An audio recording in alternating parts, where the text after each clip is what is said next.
ümmetin ittifakı, Müslümanların vahdeti, Müslümanların bir araya gelmesi için gerek kaynak olarak elimizde kitap ve sünnet, gerek bilge insan olarak büyük İslam alimleri geçmişten günümüze gelinceye kadar hakikaten bu konuda bize hiç söz hakkı bırakmayacak şekilde Müslümanların birbirlerine bu konuda birbirlerini yanaştıracak, Müslümanları bir araya getirecek çok etkenlerimiz var.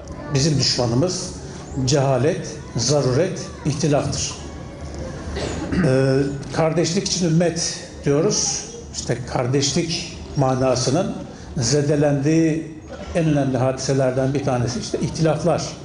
Toplumun içerisinde, İslam ümmetinin içerisinde ihtilafların dalbulak salmış olması ve küçük detaylardan yola çıkarak çok büyük bölünmelerin meydana getirilmiş olması.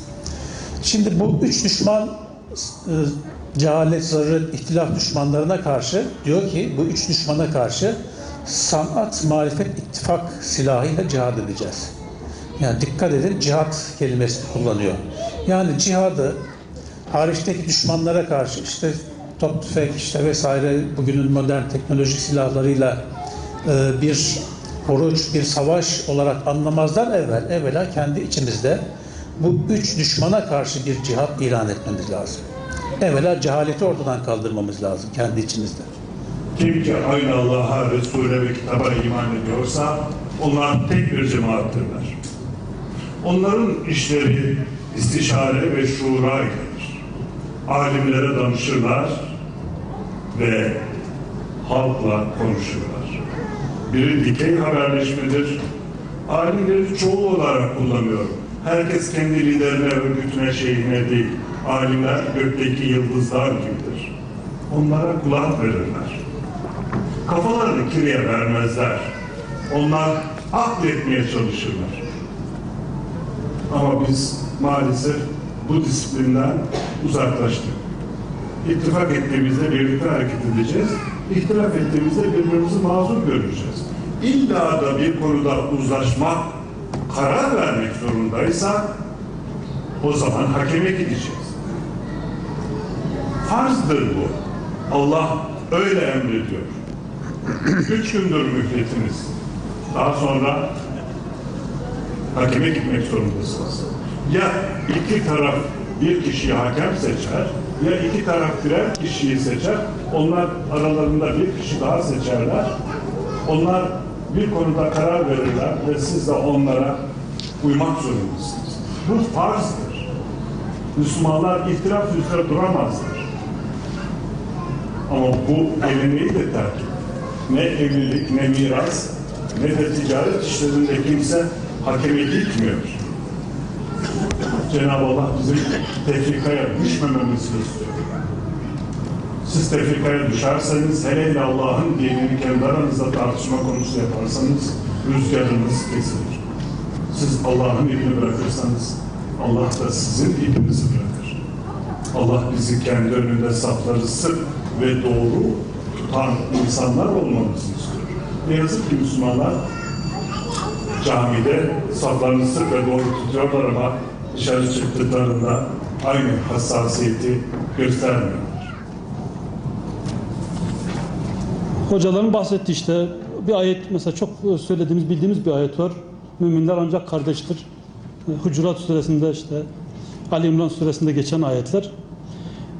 Bunu Resulullah Aleyhisselatü Vesselam'ın uygulamalarında, işte yine sözü geçti veda hutbesindeki sözlerinden yola çıkarak değerlendirdiğimiz zaman, yani bir kardeş renginden, dilinden, işte sosyal konumundan, maddi durumundan, eğitiminden dolayı bir diğerine herhangi bir şekilde üstünlük taslayamaz.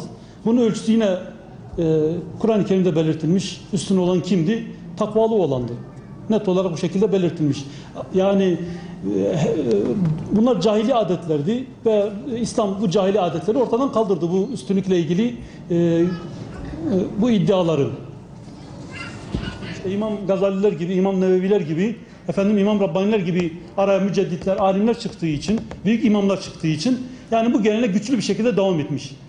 Bahsettiğimiz bu aşırı uçlar, bunlar çok fazla toplumda yaygınlık kazanmamış.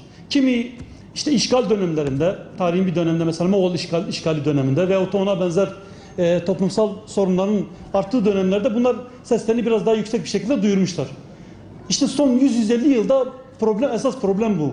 Yani esasında hiç hak etmemesine rağmen bu kenarda duran, belki de bulunmasında fayda olan ancak ana damar olmayan bu aşırı şeyler, aşırı gruplar, aşırı düşünceler hak etmedikleri halde yani merkez gibi konuşmaya başladılar. Bunun yerini aldılar. Bu da efendim şeyi keskinleştirdi. Üslubu keskinleştirdi. Düşünceleri çok farklı noktalara getirdi. Bunu bazen eyleme döktü. Az önce hocalarımın bahsettiği gibi çok basit nedenlerden, basit sebeplerden dolayı işte bu Allah-u Teala'nın bize emrettiği, Resulullah Aleyhisselatü Vesselam'ın uyguladığı kardeşliği bir tarafa atabildik. Oysa örnekler çok güzeldi. Yani bir Ensar muhacir kardeşliği var. Kur'an-ı Kerim'de bunun örnekleri var. O Ensar ki o Medine'yi kendine yurt edinmiş, o imanı gönüllerine yerleştirmiş Ensar, Kur'an-ı Kerim'in üslubuyla. Bunlar kendileri ihtiyaç içerisinde olsalar bile kardeşlerini kendilerine tercih ediyorlar. Ayet-i Kerime'nin tabiriyle. Daha başka mesela ağacın altında Resulullah Aleyhisselatü Vesselam'da ölüm bir altında bulunanlar var. Kardeşlik için yan yana geliyor. Bir Yermük Savaşı'nda İkrime'nin sözleri var. Yaralı haldeyken. Yani suyu kardeşime ver diye. Tarih kitapları anlatır. Üçünün de su içmeden şehit olduğundan bahsedilir. Böyle bir kardeşlik şeyimiz var, geçmişimiz var. Ama bunu tümüyle bir tarafa atıp Kur'an'dan anladığımızı Kur'an'ın kendisi sayarak, sünnetten anladığımızı sünnetin kendisi sayarak birilerini yargılama, yaftalama yoluna gidiyoruz maalesef. İkna adaları olsun, tecritler olsun. Ondan sonra işte terörle mücadele polisleri olsun. Hepsi tarafından işte uyarıldık, başörtümü çıkartmasını istediler. Fakat ben başörtümden hiçbir şekilde taviz vermedim. İkna adalarına alındım, rehberlik öğretmenleri tarafından konuşuldum. Daha sonra tecrit edildim, arkadaşlarımın yanında küçük düşürüldüm. Aynı zamanda tinercilere ve okulda öğretmenleri saldıran, öğretmenleri bıçaklayan öğrencilere verilmesi gereken para cezası benim aileme kaymakam tarafından verildi. Ve verilme gerekçesi olarak da yani okulun huzur ve düzenini bozmak verildi. Yani gerekçesi buydu. Daha sonra para cezasından sonra zaten 100. yıllık yönetim okulundan 75. yıllık yönetim okuluna sürgün edildim. Ya Rabbi bizleri İslam'a layık kıl.